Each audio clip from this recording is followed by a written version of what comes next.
Aujourd'hui, vidéo hors série sur ce que tu vois à l'écran. Donc la série sur Daryl Dixon, issu de Walking Dead.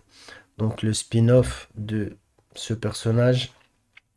Série qui se passe en France pour la saison 1 et 2 en tout cas. Il y a vraiment, vraiment, vraiment, vraiment beaucoup de choses. Personnellement, je trouve que c'est extraordinaire ce qu'ils nous ont proposé dans le sens spirituel, particulièrement au niveau prophétique. Je pense que être aussi direct, ils n'auraient pas pu faire. Donc, juste avant de parler de cette série, il va y avoir des spoils incroyables. Donc, en vérité, si tu l'as pas vu, si tu as envie de la voir, vas-y tout de suite, reviens sur la vidéo plus tard. Et te la fais pas en une seule journée, hein, la série. Donc, du coup, par rapport à ça, juste, j'ai envie de parler d'un petit truc que j'ai remarqué. Même si en vérité, dans les exemples que je vais te montrer, voilà. C'est par rapport à l'affiche, à la jaquette qu'on voit ici, donc par rapport au style artistique que c'est fait, c'est-à-dire beaucoup de bleu et un peu de rouge sur le côté droit.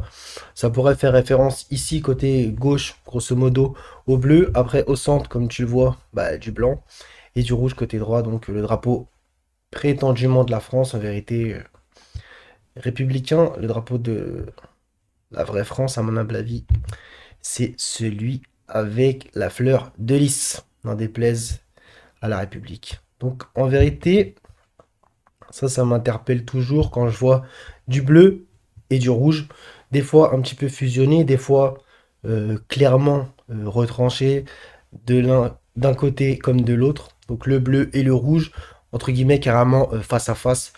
De ce que j'avais cru comprendre, selon ce code couleur, quand on voit ça sur une affiche, ça symbolise le bien contre le mal. En tout cas, c'est les forces ténébreuses contre les forces des lumières, on va dire. Donc, si tu peux aller plus loin, Dieu contre le diable, etc. D'accord? Tous ces polarités. Et quand, par exemple, tu tapes film de super-héros, où c'est, à mon humble avis, où tu en vois beaucoup des choses comme ça, tu verras qu'il y a énormément de bleu et de rouge dans les jaquettes, comme tu peux le voir à l'écran. D'accord? On va se faire un autre exemple après pour comprendre. Donc, exemple, par exemple, Marvel, alors là, il y en a souvent, souvent, souvent. Ça, par exemple, Shang-Chi, il y avait aussi des affiches qui tournent. Des fois, les affiches de la rue, c'est pas forcément les affiches qu'on voit ici. Où il y a souvent cette chose, le rouge et le bleu mis en face. Ou des fois un petit peu fusionné, comme tu peux le voir. Carrément, ça peut donner un espèce de violet, etc. Donc, quand tu vois ça, en général, ça t'annonce un film avec la guerre du bien contre le mal. Par exemple, voilà, Morbius, Venom, etc. Il y a beaucoup, beaucoup de choses comme ça. Et des fois, un peu du jaune de la lumière au milieu, ou qui fait partie de l'affiche. Voilà, qui en dit long aussi, d'accord. Par exemple, pour les films apocalyptiques, de ce que j'ai remarqué aussi, et tu le vois dans une vision d'ensemble, c'est plus facile, c'est que c'est souvent grisâtre. Symboliquement, c'est voilà quoi, la fin de quelque chose, c'est entre le. C'est ni noir ni blanc, c'est gris, voilà, un peu comme le film La Route, un super film au passage, voilà, avec ce père et son fils. Il y a beaucoup de gris en général, bah, comme le monde qui est gris, voilà, c'est. Il y a eu de la fumée, la guerre, etc. Et aussi souvent beaucoup de jaunâtres, comme dans Je suis une légende, Cargo, etc. Donc pas mal de films, tu vois, beaucoup de gris et de jaune. Voilà. Donc ça c'est aussi important au niveau des codes couleurs. Voilà.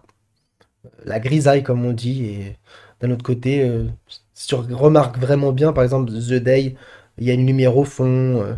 Voilà, c'est un peu Cargo, Je suis une légende, il y a souvent ça un peu.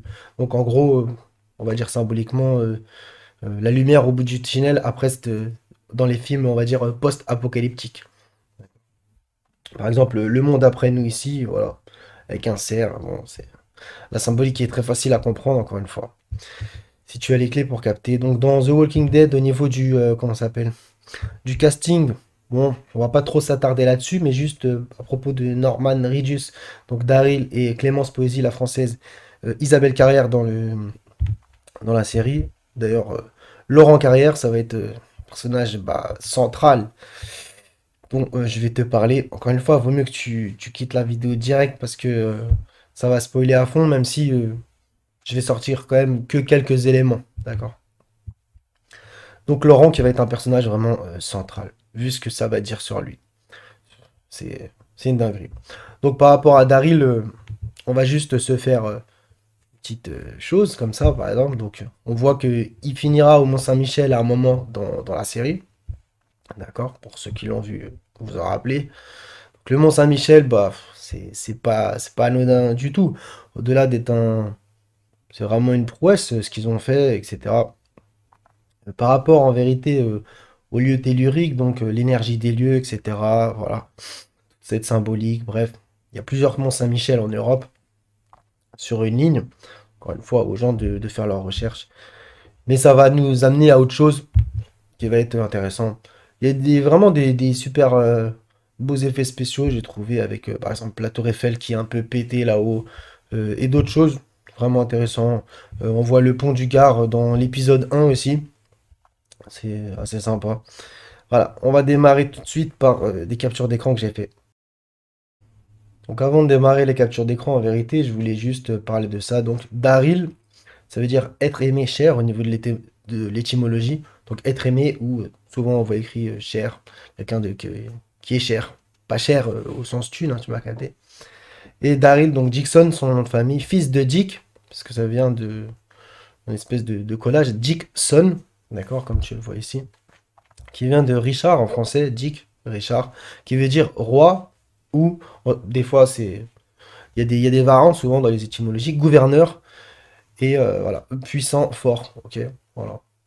Voilà ce que ça pourrait dire. Donc ça m'a paru intéressant. Donc en gros, être aimé, cher, fils du roi, gouverneur, puissant, fort. Voilà ce que ça veut dire le collage de ces deux noms. Donc son prénom, son nom de famille. Rapport évident à la messianité, la royauté, la couronne et l'amour de Dieu. Voilà ce que j'ai mis. Bon. Laurent, donc le personnage qui va être central, qu'on va voir plus tard. D'ailleurs, je sais même pas si j'ai fait une capture d'écran en vérité.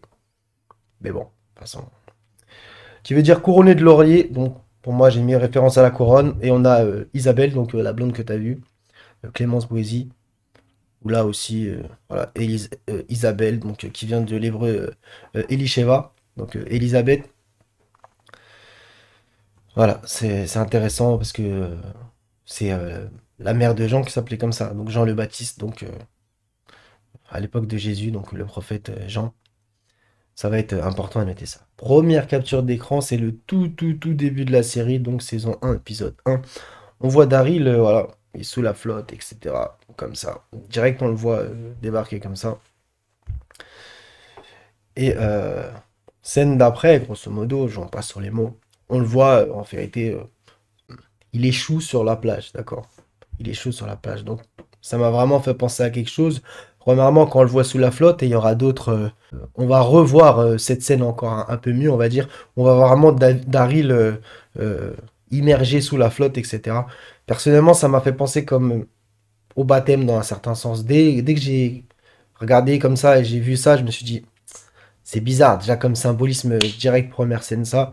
J'ai pensé au baptême et on va dire que la suite, à mon humble avis, m'a donné raison. En partie, en tout cas, parce que cette scène aussi, elle me fait aussi penser, donc peut-être ça a le double sens ou pas, euh, à Jonas par rapport à voilà, l'histoire du poisson, etc. D'accord. Donc dans Jonas chapitre 2, donc le prophète et Jonas qui justement fut recraché sur la terre ferme, d'accord, après avoir été dans le bateau, etc. Et ce qui lui est arrivé, même si bon, je vais pas épiloguer là-dessus, d'accord. Donc ça m'a fait penser à ça et bien entendu que Jésus fait souvent référence à Jonas, que les gens demandaient un miracle, il ne vous sera donné que le signe de Jonas, etc. Donc voilà. Comme Jonas a été dans le ventre pendant 3 jours, le Messie sera dans le sein de la terre durant 3 jours, etc. D'accord. Donc ça m'a vraiment fait tilt déjà. Je me suis dit, là, il y a un truc spirituel vraiment fort déjà, premièrement. Ensuite, on voit Daryl taper de la cristalline, donc au-delà que ça soit peut-être un placement de produit, j'ai trouvé ça intéressant au niveau, comment ça s'appelle? Au niveau de l'écoute, quoi. Cristalline. Bref, que ceux qui ont des oreilles entendent. Juste après, on voit ici Daryl dans une scène à côté d'une voiture, etc., toute pétée. Et on voit une espèce de, pas un autocollant, mais tu m'as capté dans l'angle gauche là-haut. Dieu vous aime. D'accord? Dieu vous aime. Donc moi, quand j'ai vu ça, je me suis dit, bon, ça y est, là, c'est parti, c'est l'autoroute, hein, la série. Après, on voit là, pareil aussi, Dieu vous aime, ce fameux espèce d'autocollant, quoi. C'est, on va dire, un stickage de la personne qui fait ça. Donc, Lourdes. Donc, bien sûr que Lourdes, ça en dit vraiment long, hein, Lourdes, hein, quand même, hein, d'accord? Pour bah, les catholiques, c'est vraiment un lieu important, ok? Lourdes. Bien plus tard, ça c'est dans l'épisode 2, je vais en parler, mais après je vais revenir sur d'autres trucs dans mon petit bloc-notes. On voit donc Isabelle, elle était... Moi, je vais pas spoiler. Et grosso modo, elle se retrouve dans le métro, et ça commence à partir en vrille, etc. Il y a des zombies, nanana. En vérité, elle est à la station Saint-Georges. Là, je me suis dit, bon, là, c'est évident, c'est signé. Ils auraient des centaines de stations, ils ont pris Saint-Georges.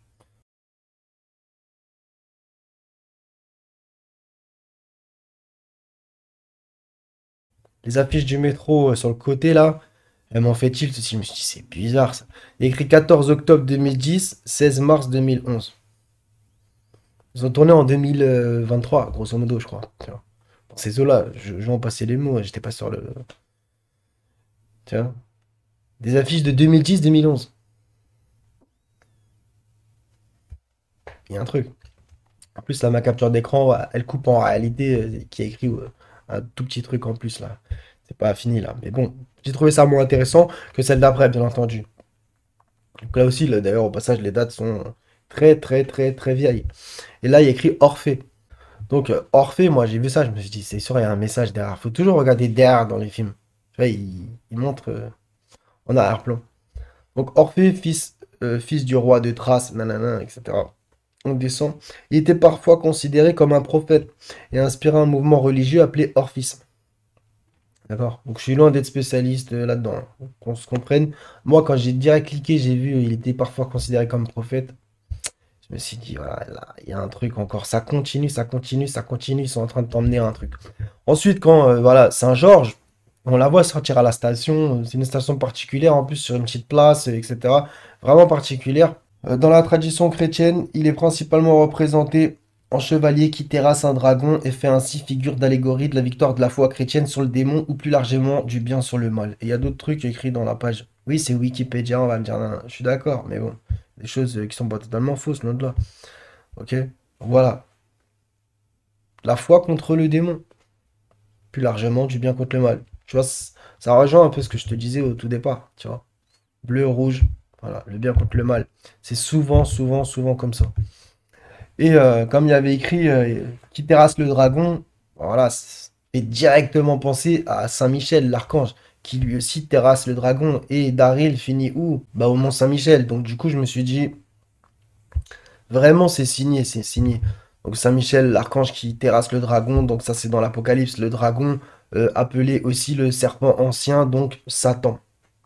D'accord? C'est dans le livre de l'Apocalypse. Donc, c'est vraiment primordial. Et l'Apocalypse, tu peux, vu ce qu'ils vivent dans cette série, voilà, c'est des zombies, etc. Au passage, j'en repasse juste une petite pour les zombies.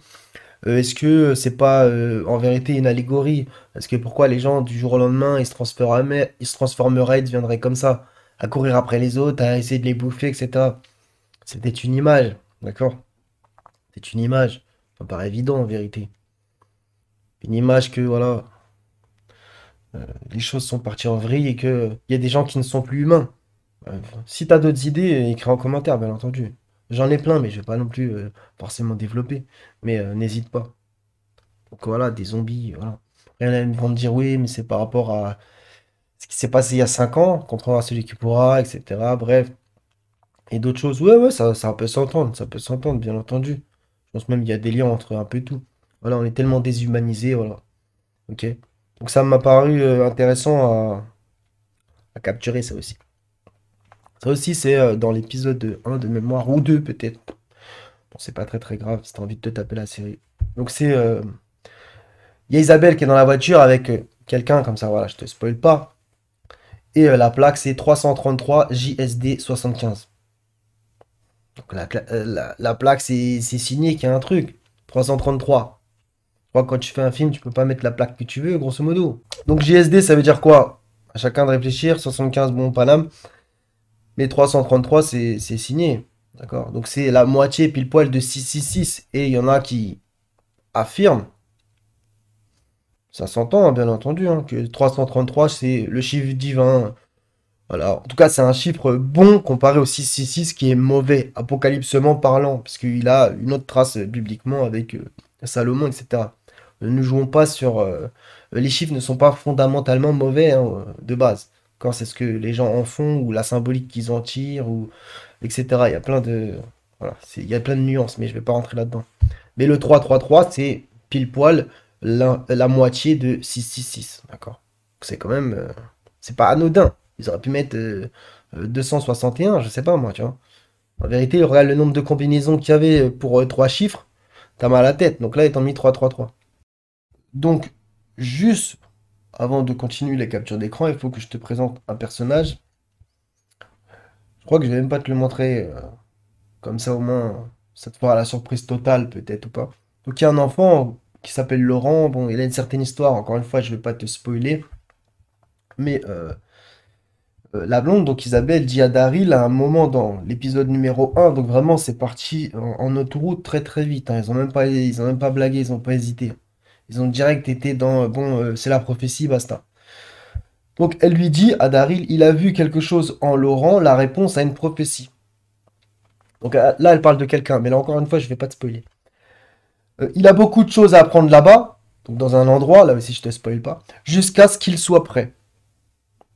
Et Daryl lui dit prêt à quoi? Tu sais que ça, voilà. Et elle lui répond à être le nouveau Messie. Alors moi, quand j'ai entendu ça, j'ai halluciné. Je me suis dit, ah ouais, vraiment, ils vont pas par quatre chemins. Donc après t'avoir montré ça, c'est une chose, mais t'as vu. Et plusieurs fois dans la saison 1, de mémoire dans les tout premiers épisodes, ça parle de l'effondrement. Ouais, il y a eu l'effondrement, etc. La prophétie, l'effondrement, lui c'est le Messie, non, non, non. Ils ont même pas rigolé. L'effondrement. Donc ceux qui ont vu la série L'effondrement Canal, par exemple, voilà. De là, des faits d'actualité de notre réalité, d'accord? Et qu'il y ait des gens qui en parlent, etc. Là, je te parle cinématographiquement. C'est vraiment... C'était une dinguerie. Elle nous parle d'effondrement. Normal. Prophétie, etc. Autre scène hein, qui m'a paru vraiment, vraiment, vraiment intéressant. Ça, c'est lors d'un grand banquet de bouffe où ils sont avec que des gamins. Au passage, je touche pas un centime en t'en parlant, hein, t'inquiète pas. Et donc, du coup, on voit ici ce fameux Laurent, donc le petit, qui a, entre guillemets, bien entre guillemets, une espèce d'allure christique, donc avec les cheveux longs, etc. Selon, encore une fois, ne monte pas sur tes grands chevaux si ça te titille. Selon l'iconographie chrétienne, donc les tableaux, etc., les représentations, ou même Hollywood, d'accord? Voilà, c'est un gamin, il a les cheveux un peu mi-longs, longs, je sais pas vraiment exactement comment on dit. Voilà, il a une allure un peu christique, il est mystérieux, il parle d'une certaine manière, bref, d'accord. Et là, en fait, il y a une petite fille qui vient lui tendre un bol, parce que voilà, il bouffe de la soupe.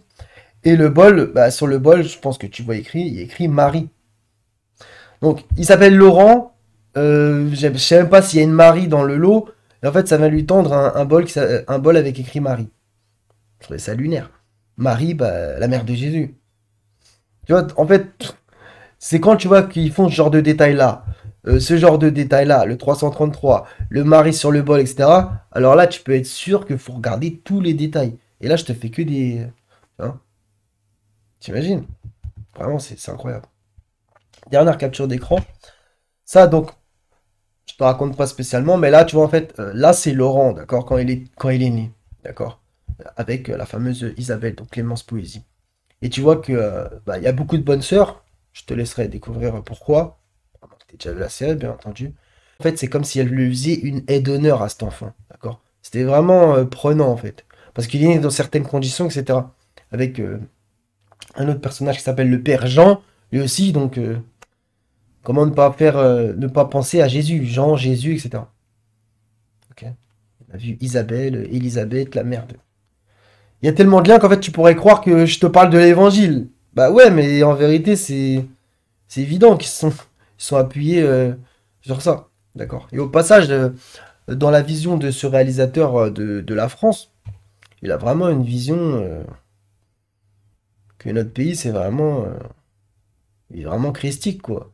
Au-delà du fait que, voilà, la fille est née de l'église, etc. Bref, t'as l'impression que dans la série, mais c'est... il y a que la foi en France, quoi, grosso modo. À part quelques exceptions, tu comprendras ou t'as compris dans la série. Mais vraiment, mais si t'as regardé Walking Dead, une, 2, 3, 15, 1 milliard d'épisodes,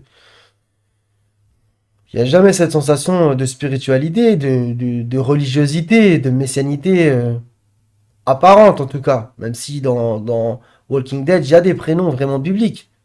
Il y a des Abraham, Aaron, etc. Il y en a, même il y en a un, il s'appelle Jésus même, dans Walking Dead traditionnel, on va dire. Mais quand même, là, c'est clair, net et évident. C'est c'est ouf. On va juste passer au générique. Donc ça, c'est le générique. Donc ici, on voit Daryl. Et il y a des pots de fumée, donc tout rouge qui déboule sur l'écran comme ça dans la... Et c'est vraiment beau aussi comment ça a été fait. Donc tout rouge et tu vois bien là-haut bleu, bleuté, nuit, blanc, bref, un peu comme je t'ai dit au tout départ, tu vois. D'accord. Là aussi, on voit l'Arc de Triomphe, etc. Avec cette fumée qui te vient en pleine gueule, etc. Ensuite, t'as la tour Eiffel, tu la vois péter, ça c'est des zombies, etc., du feu. Et juste après, bah, je vais te prendre deux livres, juste, on va lire deux, trois trucs, parce que ça me paraît important, tu vois, ils ont vraiment pas fait ça au hasard. Là, on voit Daryl aussi surélevé. Je pourrais pas te dire exactement où est-ce qu'il est, mais là, quand tu vois ça, là, ce truc-là, ça, c'est pas un immeuble traditionnel. Il a l'air suspendu à quelque chose de pas anodin. Mais bon. Là, on voit carrément aussi le chemin dans les artères, on va dire, parisiennes. Est-ce que ça forme quelque chose? Je sais pas. On voit la tour Eiffel en fond. On voit Daryl comme observateur. D'ailleurs, si tu regardes bien au passage, regarde par exemple, bon, là elle s'appelle Laïka Blanc Francard. Donc déjà Blanc, Francard, Francard France. Anne, donc ça aussi c'est un prénom biblique. Romain Lévy, bah Lévy, voilà, c'est une des 12 tribus d'Israël. Romain, bon, les Romains, bon. Adam Nagaïtis, donc Adam, donc un prophète, etc. Il y a beaucoup de... Rien que dans le générique aussi, les prénoms sont importants. Ça, tu vas me dire que c'est peut-être hasardeux, je sais pas, hein. Ça aussi, la fumée qui ressort d'une station de métro. On voit écrit là-haut pouvoir. Parce qu'il y a cette notion par rapport à un groupe, j'en dis pas plus. J'arrive pas à voir c'est quoi la station, mais ça m'aurait bien intéressé, tu vois. Ça m'aurait bien intéressé. Et là, encore une fois, on voit le Mont Saint-Michel, avec une énorme mare de sang, des zombies. Encore une fois, du bleu, enfin du rouge, on va dire en bas. Là, c'est du blanc, bleu, gris, j'arrive pas trop à décrire la couleur. Là, ils vont me dire, ouais, c'est turquoise. Je sais pas. Et là-haut, un peu sombre. Donc, encore une fois, c'est ces différentes couleurs qui sont entremêlées, fusionnées même des fois, entre guillemets, et des fois totalement séparées.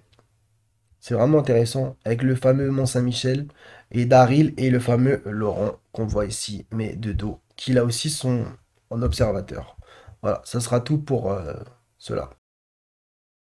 Donc vu qu'on est réellement dans le thème la France, etc., et prophétiquement, je trouve intéressant de te sortir deux, trois éléments. Donc il y a écrit ici Dévoilement du Messie, donc c'est un livre d'un juif, bien entendu.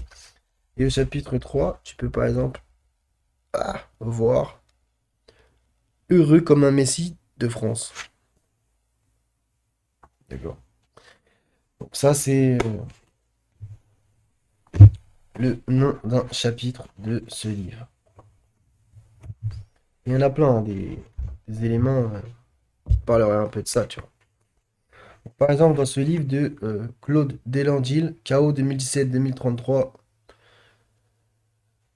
un livre quand même intéressant au niveau du recensement des prophéties, on va dire chrétiennes dans un sens, grosso modo. Après, t'y crois pas. Je te récite deux, trois trucs, hein, après tu te débrouilles, hein, je peux te le mettre à l'écran comme ça si tu veux lire. Par exemple, ça parle de la destruction de Paris à gogo. Paris sera détruit, tellement détruit que la charrue y passera. Donc, de l'abbé Souffrant. Sœur Catherine Filiung nous dit qu'il avait sur Paris comme le feu du ciel qui tombait. C'était la vengeance divine, la grande ville était assiégée, tandis que l'ennemi la pressait du dehors. Elle était en proie aux fureurs de la Révolution et à une famine si horrible que les mères dévoraient leurs enfants. Mélanie Calva à la Salette. Paris sera brûlé, Marseille englouti, plusieurs grandes villes seront ébranlées, englouties par des tremblements de terre. On croira que tout est perdu. On ne verra qu'homicide, on n'entendra que bruit d'armes et que blasphème. D'accord? Il y en a plein, plein, plein, plein, plein, plein, plein, plein, plein. D'accord? Même tu peux aller aux prophéties d'Alois Mayer, etc. Des trucs, il y a plein de gens qui connaissent, hein, je pense. Marie-Julie Gianni, etc. C'est des trucs intéressants. Après, t'es pas obligé de les prendre si tu veux. Chacun fait comme bon lui semble. Donc voilà, j'avais envie de te parler de cette série Daryl. J'ai kiffé sur le thème. Et prophétiquement, vraiment, ils ont pas rigolé. Ils ont été directs. Ils ont dit les choses. Ils ont dit le Messie, etc. L'effondrement. Ah, moi, j'étais cloué un peu. Je me suis dit, ah ouais, ils ont pas rigolé. Pourquoi ils parlent de la France comme ça? À chacun de méditer. Tu peux croire que c'est que une série ou pas. L'avenir nous le dira. Soyez tous bénis, les frères et les sœurs. À la prochaine, si Dieu veut.